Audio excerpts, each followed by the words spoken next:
Hello dear students, welcome back. In this video, today we will learn the central idea of the poem My Mother at 66 in a very simple language.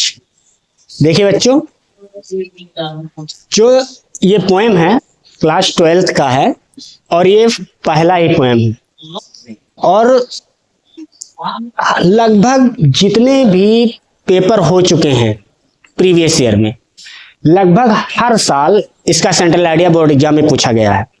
और इस साल जो हमारी आने वाले 2026 में board परीक्षा है, इसमें भी ये जरूर पूछा जाएगा।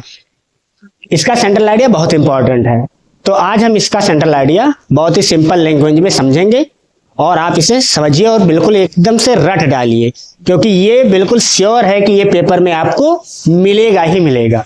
तो चलिए वीडियो को शुरू करते हैं, देखते हैं।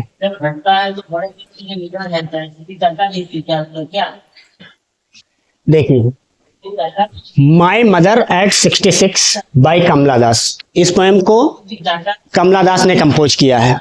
इंडियन राइटर है, बहुत ही अच्छी कविता है। तो इसका एक्सप्लेनेशन हम लोग बहुत ही सिंपल लैंग्वेज में समझते हैं। देखिए, the poem my mother eight 66 is about the poets love and fair for her old mother. ये जो कविता है माई मदर एट 66, ये कवि की बूढ़ी माँ, कवि की बूढ़ी माँ के प्रति उनके प्रेम और चिंता को व्यक्त करती है, चिंता को एक्सप्लेन करती है, क्योंकि इस कविता में जो कवित्री है अपनी माँ से विदा ले रही है। आगे है when the poet looks at her mother. When, जब, द पोएट कवि, कवित्री, लुक्स देखती है, एट हर मदर अपनी माता की ओर, सी सीज वह देखती है, दैट की हर मदर उसकी माता जी, इज है वेरी वीक, बहुत ही कमजोर नजर आ रही है, एंड ओल्ड, और बहुत ही बूढ़ी नजर आ रही है। जब कवित्री अपनी माँ की ओर देखती है तो देखती है कि उसकी माँ बहुत ही कमजोर है, बहुत ही बूढ़ी हो गई है। This makes the poet afraid that her mother may die soon. This makes the poet afraid, इससे कवित्री को थोड़ा भय हो जाता है, थोड़ा डर उत्पन्न हो जाता है कि वह अपनी माता जी को जल्दी ही करेगी, खो देगी। The poet then looks outside and sees children playing and trees full of life. इसके बाद जो कवित्री रहती है अपनी कार से बाहर देखती है।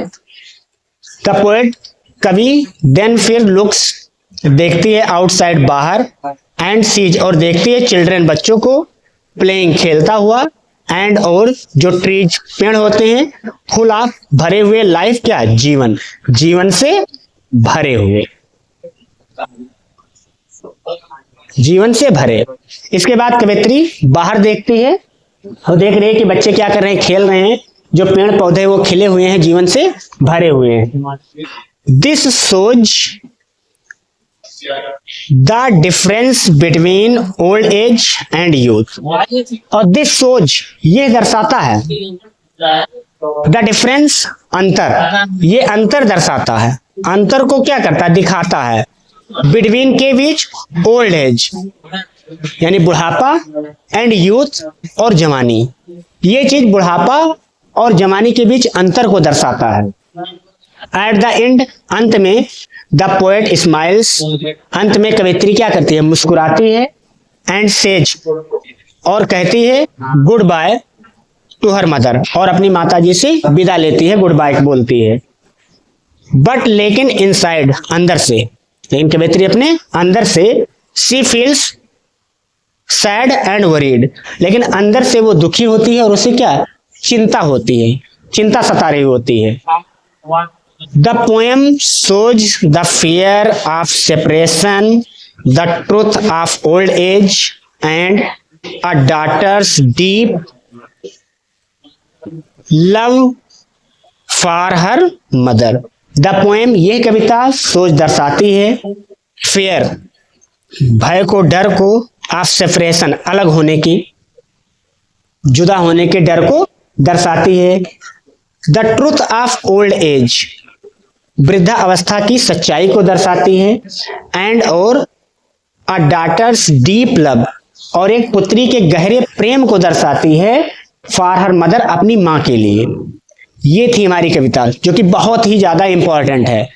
अगर हम लोग क्विक रिवीजन करना चाहें तो आप लोग याद कर सकते हैं।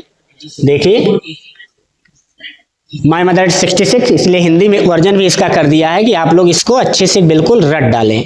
देखिए, कविता माई मदर एट 66 में कवित्री अपनी बूढ़ी माँ के प्रति प्रेम और चिंता को व्यक्त करती है। जो भी आपने इंग्लिश देखा उसी का एग्जैक्ट ठीक वही हिंदी ट्रांसलेट कर दिया गया है। जब कवित्री अपनी माँ को देखती है तो वह बहुत कमजोर और बूढ़ी दिखाई देती हैं। यह देखकर कवित्री को डर लगता है कि कहीं उसकी माँ जल्दी उसे छोड़ ना दे। इसके बाद आगे क्या होता है? इसके बाद कवित्री बाहर का दृश्य देखती है, कार से अपने बाहर देखती है, जहां बच्चे क्या कर रहे हैं? खेल रहे हैं, और पेड़ जीवन से भरे हुए हैं, पेड़ सब खिले हुए हैं।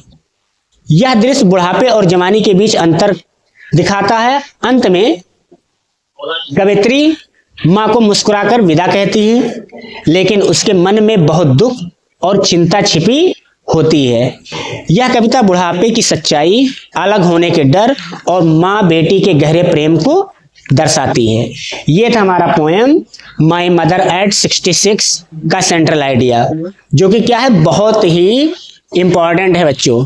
और ये हर साल बोर्ड एग्जाम में आता है, और इस साल भी बोर्ड एग्जाम में आने का इसका 99% चांस है। आप इस पोएम को बिल्कुल तैयार कर डालिए, इसके सेंट्रल आइडिया को बिल्कुल क्या कर डालिए, रट डालिए, और अपनी तैयारी को एकदम मजबूत बनाइए। Thank you.